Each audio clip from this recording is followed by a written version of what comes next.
Hello students, good afternoon all of you. Hi everyone, hope you all are fine and safe.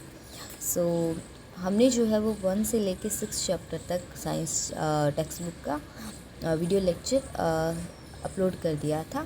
Now today we are going to start chapter 7 conservation of plants and animals. किस तरह से जो है वो plant और animal में conservation होता है, उनका कंजर्वेशन होता है. ठीक है. So we show in class 7 that Paheli and Bhujo had visited the forest along with Professor Ahmad and Tibbu. ठीक है. तो अहमद और तिब्बू करके उनके प्रोफेसर थे. तो वहाँ पे उन्होंने क्या किया था, फॉरेस्ट विज़िट किया था उनके साथ.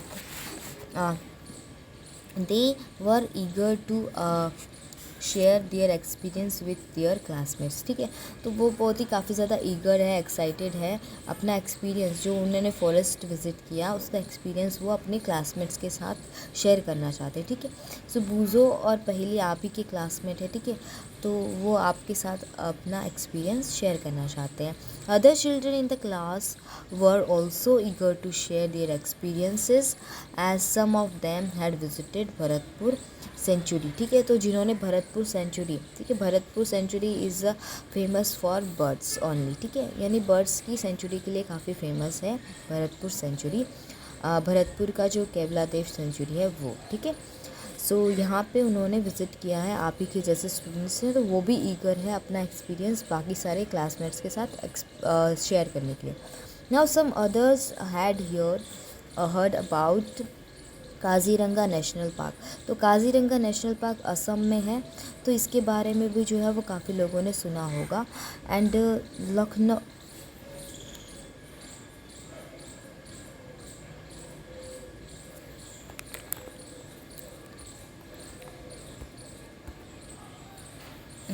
सॉरी लखनऊ नहीं है, लॉकचाऊ wild life sanctuary, great Nicobar biosphere reserve and tiger reserve. ठीक है. सो ये जो लॉकचाऊ वाइल्ड लाइफ सेंचुरी है और ग्रेट निकोबार बायोस्फीयर रिजर्व करता है और टाइगर रिजर्व करता है, ये सारी जो चीज़ें हैं इसमें जो है वो एनिमल को सेफ रखा जाता है. ठीक है. मीन्स मतलब जो भी एनिमल की जो भी स्पीसीज़ है लाइक टाइगर हो गया, ठीक है, और भी कई सारे जो है वो टाइगर हो गया, लाइन हो गया, इनकी जो स्पीसीज़ जो रही है डे बाय डे मतलब कम होती जा रही है. ठीक है. सो दैट्स वाई उनको सेव करने के लिए ये जो सारे नेशनल पार्क्स और सेंचुरीज़ हैं वो बनाए गए हैं. अब पहले के माइंड में क्वेश्चन आया, what is the purpose of making national parks, wild life sanctuaries and biosphere reserves. ठीक है. तो बायोस्फीयर रिजर्व्स और wild life sanctuary national park बनाने का पर्पज़ क्या है. ठीक है. तो to reserve the all the kind of animals जिनकी जो स्पीसीज़ है वो लेफ्ट होती जा रही है, कम होती जा रही है, उनको जो है वो सेव करने के लिए, रिजर्व करने के लिए ये सारे नेशनल पार्क और सेंचुरीज़ और बायोस्फीयर्स बनाए जाते हैं. ठीक है. Now deforestation and it's causes. पहले हम डिफॉरेस्टेशन और उसके कॉजेज़ को स्टडी करेंगे. इसी की वजह से जो है वो हमें इसका आंसर पता चलेगा क्लियरली कि किस पर्पज़ के बिहाफ पे जो हम नेशनल पार्क, वाइल्ड लाइफ सेंचुरीज़ और बायोस्फीयर रिजर्व्स को बनाते हैं. ठीक है. So a great variety of plants and animals A great variety of plants and animals exist on earth. तो अर्थ पे जो है वो ग्रेट वेराइटी ऑफ प्लांट्स और एनिमल्स आप सभी को पता है एग्जिस्ट करता है. They are essential for the well being and survival of mankind. ठीक है. सो हमारे जैसे ह्यूमन बींग्स और मैनकाइंड के सर्वाइवल के लिए ये काफ़ी ज़्यादा वेल बीइंग है, क्योंकि कुछ फूड होते हैं वो हमें एनिमल्स से मिलते हैं और एनिमल्स से काफ़ी और ज़्यादा जो है हमारी जो है ज़रूरत की चीज़ें हमें एनिमल्स से मिलती है. और प्लांट्स से तो हमें जितने भी डिफरेंट काइंड ऑफ फूड्स और क्रॉप्स वगैरह हैं, वैराइटीज़ के, डिफरेंट वैराइटीज़ के फूड और क्रॉप्स आपको कहाँ से मिलते हैं, प्लांट से मिलते हैं. ठीक है. और एनिमल, तो ये हाँ प्लांट्स और एनिमल हमारे जैसे ह्यूमन बीइंग और मैनकाइंड के सर्वाइव के लिए काफ़ी ज़्यादा वेल बीइंग है और एसेंशियल है. Now today a major threat of survival of these organisms is deforestation. ठीक है. तो डिफॉरेस्टेशन यानी जो है वो फॉरेस्ट का फिनिश होना. ठीक है. सो फॉरेस्ट पूरी तरह से फिनिश कर रहे हैं लोग, मतलब अपनी ज़रूरतों के लिए जो है वो ट्रीज़ को कट कर रहे हैं। तो ट्री को कट करेंगे तो डिफॉरेस्टेशन कर रहे हैं वो लोग। तो डिफॉरेस्टेशन की वजह से इस तरह के organisms like plants and animals, इनका जो है वो सर्वाइवल जो है वो खतरे में आ गया है, थ्रेट ऑफ सर्वाइवल, ठीक है। So there is a major threat of survival of these organism due to deforestation. And we know that deforestation means clearing of forest को पूरी तरह से साफ़ करना, क्लियर करना, एंड यूजिंग दैट लैंड, और उस लैंड को फॉर अदर पर्पस, और अपनी फैक्ट्री बनाना या फिर बिल्डिंग बनाना या फिर अदर पर्पस के लिए उस लैंड को, उस फॉरेस्ट के लैंड को वो लोग यूज़ कर रहे हैं। Trees in the forest are cut for, जो फॉरेस्ट में ट्रीज़ हैं वो कट किए जा रहे हैं for some of the purpose mention below. यहाँ पे कुछ पर्पस मेंशन किए गए हैं, उसकी वजह से जो है वो उन पर्पस को पूरा करने के लिए जो है वो फॉरेस्ट की जो ट्रीज़ हैं उनको कट किया जा रहा है। और प्रोक्योरिंग लैंड फॉर कल्टीवेशन के लिए लैंड यूज़ करने के लिए वो लोग क्या करते हैं, ट्रीज़ को कट कर रहे हैं। Building houses and factories, house और फैक्ट्री को बिल्ड करने के लिए उस पूरी फील्ड में से ट्री को कट कर रहे हैं, फॉरेस्ट की जो फील्ड है उसमें से।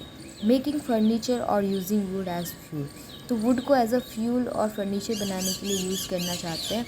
सो दैट्स वाई वो ट्री को कट करें, ट्री को कट करेंगे तभी उसका वुड आप उनको मिलेगा, ठीक है। Now some natural cases of deforestation are forest fires and severe droughts, ठीक है। तो सेवरी ड्रॉप्स यानी कि जितने भी मतलब फेमिन वाली प्लेसेस हैं और डिफॉरेस्टेशन है उसकी वजह से कितने सारे कॉजेज़ हो रहे हैं डिफॉरेस्टेशन की वजह से, वो हम देखेंगे। तो ये जो फॉरेस्ट फायर और ड्रॉप की वजह से डिफॉरेस्टेशन हो रहा है। नाउ कॉन्सिक्वेंसेस ऑफ डिफॉरेस्टेशन, यहाँ पे एक एक्टिविटी है 7.1, you have to add more causes of deforestation to your list and classify them into natural and man made, ठीक है। तो डिफॉरेस्टेशन जो है वो दो तरह से होता है, एक नेचुरली होता है, एक मैन मेड होता है, ठीक है। तो मैन मेड की लिस्ट अलग से बनानी है और नेचुरल कॉजेज़ जिसकी वजह से डिफॉरेस्टेशन हो रहा है उसकी लिस्ट अलग से बनानी। इसमें से दो आपको दिए गए हैं, फॉरेस्ट फायर और ड्रॉप्स, ठीक है। सो यानी कि ड्रॉप यानी कि बहुत सालों से बारिश नहीं हुई है या पूरे कंटिन्यूसली 1 ईयर बारिश हुई ही नहीं है, तो उस एरिया में जो भी फॉरेस्ट होंगे वो ड्रॉप्स की वजह से डिफॉरेस्टेशन हो जाएगा उनका। और फॉरेस्ट में जो फायर लगता है उसकी वजह से भी जो है वो डिफॉरेस्टेशन होता है। सो आपको जो है इस तरह से नेचुरल और मैन मेड कॉजेज़ जिसकी वजह से डिफॉरेस्टेशन हो रहा है उसका अलग से लिस्ट बनाना है। यहाँ पे कुछ तो आपको गिवन है और कुछ जो नहीं गिवन है वो भी आपको ऐड करके, you have to add more causes of deforestation, उसके बाद उसका लिस्ट तैयार करके मुझे एज अ होमवर्क आपको शो करना है, ठीक है। Now consequences of deforestation, Paheli and Boojho recall the consequences of deforestation, ठीक है। तो उन्होंने जो है वो सारे consequences ऑफ डिफॉरेस्टेशन को रिकॉल किया। They remember that deforestation increases the temperature, that deforestation increases the temperature and pollution level on the अर्थ। तो उन्होंने क्या रिमेंबर किया कि डिफॉरेस्टेशन की वजह से जो है वो अर्थ का टेम्परेचर इंक्रीज़ होगा और पोल्यूशन लेवल ऑन दी अर्थ भी इंक्रीज़ हो जाएगा, ठीक है। क्योंकि ट्रीज़ नहीं होंगे तो सारा जो पॉल्यूटेड एयर है वो कहाँ जाएगा, अर्थ के एटमॉस्फेयर में जाएगा। तो अर्थ का एटमॉस्फेरिक लेवल जो है वो पॉल्यूशन लेवल और टेम्परेचर इंक्रीज़ हो जाएगा। Now it increases the level of carbon dioxide in the atmosphere, ठीक है। तो आप ऑलरेडी चैप्टर 7 में स्टडी कर रहे हो environmental changes in your SS text book कि जो कार्बन डाइऑक्साइड का जो लेवल इंक्रीज़ होगा that means global warming increase होगा in the atmosphere. Now ground water level also gets lowered, और बारिश नहीं होगी, ट्री नहीं होंगे तो रेन नहीं होगा, रेन नहीं होगा तो ग्राउंड वाटर का जो लेवल है वो भी लोअर हो जाएगा। And they know that deforestation disturbs the balance in nature, और डिफॉरेस्टेशन की वजह से जो है वो बैलेंस में नेचर में बैलेंस से डिस्टर्ब हो जाता है, ठीक है। So they were told by professor Ahmad that if cutting of trees continuous rainfall and fertility of the soil will decrease. अगर मान लो कि इसलिए कंटिन्यूसली हम अगर जो है वो अर्थ में से जो है वो मतलब फॉरेस्ट में से ट्री को कट करते जाएंगे तो जो अर्थ का सॉइल का फर्टिलिटी है वो डिक्रीज़ हो जाएगा और रेनफॉल भी डिक्रीज़ हो जाएगा। Moreover there will be increased chances of natural calamities such as flood and droughts. तो नेचुरल कैलामिटीज़ और नेचुरल डिज़ास्टर्स जो होते हैं वो भी जो है वो उनके चांसेस भी, उनके इंक्रीज़ होने के चांसेस भी काफ़ी ज़्यादा बढ़ जाएंगे, such as floods and drops.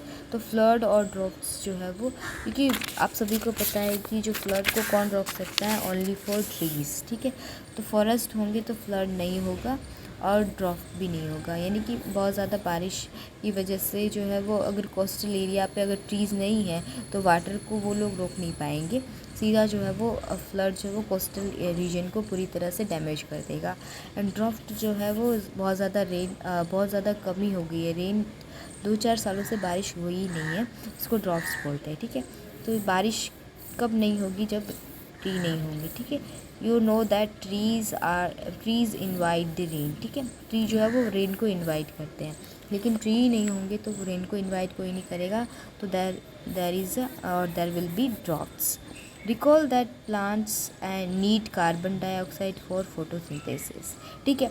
और जो आप सभी को पता है कि प्लांट में जो फोटोसिंथेसिस होता है उसमें कार्बन डाइऑक्साइड की ज़रूरत होती है, इसलिए हम जो कार्बन डाइऑक्साइड एक्सेल करते हैं उसको as a photosynthesis plants use करते हैं, लेकिन प्लांट होंगे ही नहीं तो वो कार्बन डाइऑक्साइड फोटोसिंथेसिस के लिए यूज़ नहीं होगी, वो एटमॉस्फेयर में रहेगी और वो ग्लोबल वार्मिंग को बढ़ाती रहेगी, मीन्स अर्थ के टेम्परेचर इंक्रीज़ होता रहेगा, ठीक है।